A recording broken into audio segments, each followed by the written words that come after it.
Neuromelanated people, tap in. Did you know you're already a millionaire? Seriously, you're a millionaire, and stick to the end of this video to figure out how. In this episode, we're going to be doing a long-awaited breakdown of Avatar and teach you more about what lies in your epidermis layer. So many think melanin is just a skin pigment, and everyone does have it. However, there's different types. There's pheomelanin, which is in lighter toned people, and eomelanin, which is found in predominantly darker skin. And then there's the one they never want to disclose the details of, neuromelanin, which is only found in the 9 ether beings. It's the chemical compound of the universe, our ether, found in every living organism. It absorbs all kinds of energy, and we have a reciprocal relationship with the sun, which is why the sun in the Bible is the Son of God. Neuromelanin is an intelligence of its own. Your TVs, computers, even the phone you're watching this video on right now was made with melanin. The military even uses it now in their weapons and armor. Human trafficking is making a lot more sense now, huh? Neuromelanin is in your cells, your organs, your brain, and on your epidermis layer, which is your largest organ. So how does this relate to Avatar? If you don't know by now, Avatar is about us. It's a documentary, not a movie. The director even said it himself, and I'll have that video in the comments section. But our past is parallel to what happened to the Na'vi people. We had a great giant tree of life, how they honored it in the movie, and everything on this planet used to be so much bigger, even us, which is why the Na'vi people are so tall. And the Dinka tribe of South Sudan resemble them the most today. Notice the similarities? They invaded our planet, and in the first one you got to see how in tune we were with nature in our spiritual practices and how we moved as one. Mother Earth gave us everything we needed and we treated her well. You are on a living, conscious being, and she's been crying for help for centuries. But this scene didn't make y'all feel any kind of way when you watched it? First watching that, I felt a deep pit in my stomach like I was reliving it. This is what so-called slavery was about.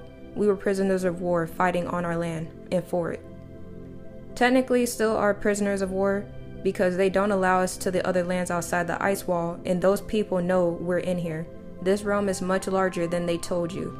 And for you naysayers, out of all these countries that love fighting, conquering, and claiming resources and land, somehow they're all on the same accordance when it comes to Antarctica with this peace treaty. You don't find that suspicious? You don't find that suspicious? You don't find that suspicious?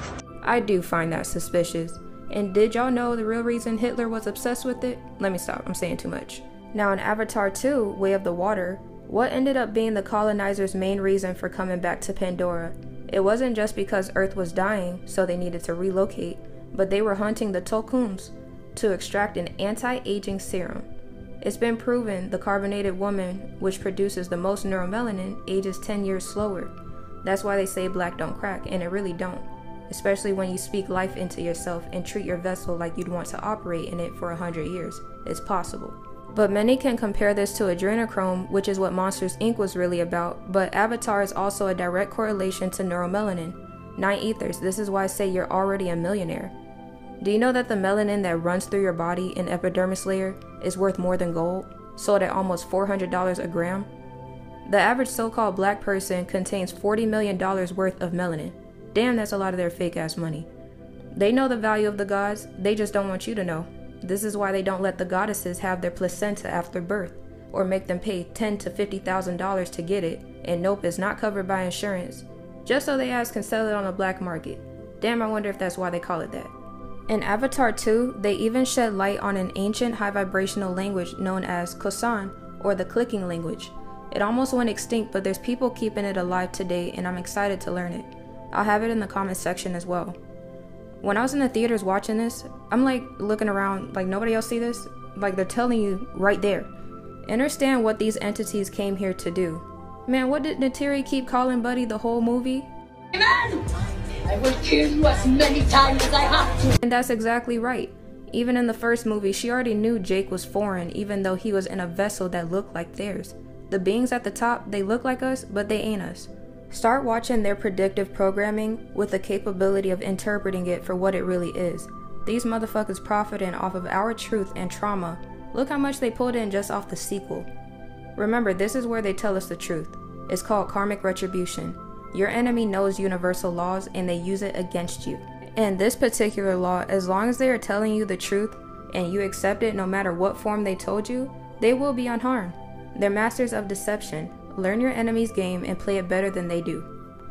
And that concludes this episode. Don't forget to check the comment section to be directed to more videos on the topics I mentioned. If you enjoy my content, I'd appreciate any support given, even $1. It'll go towards me giving you guys better content and develop a censor-free platform. Comment down below any questions you may have. Till next time, question everything, seek more information, and go within. Love you guys. Bye.